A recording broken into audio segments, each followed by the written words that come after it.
এক সমনের কথা। ঘন জঙ্গলের ভেতর এক বাঘ বাস করত। সে ছিল খুবই গর্বিত আর দুর্ধর্ষ। তার মনে হতো এই জঙ্গলে তার চেয়ে শক্তিশালী কেউ নেই।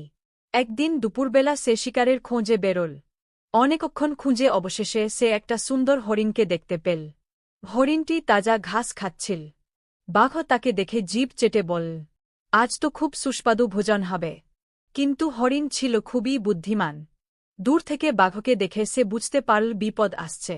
সে কিছু না ভেবে ছুটতে শুরু করল। বাঘও তীব্র গতিতে হরিণের পিছু নিল।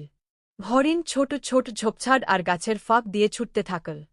তার পায়ের গতি বাঘের চেয়ে কম হলেও সে জানত কোন পথে কোথায় কাটা গাছ, কোথায় গর্ত। বাঘ অন্ধের মতো দৌড়াতে গিয়ে হঠাৎ এক বিশাল গর্তে পড়ে গেল। বাঘ গর্তের ভেতর পড়ে গিয়ে ছটফট করতে থাকল। হরিণ তখন গর্তের ধারে এসে বলল, শুধু শক্তি দিয়ে সবকিছু হয় না বাঘ ভাই, বুদ্ধিও দরকার। এই বলে হরিণ হেসে দূরে চলে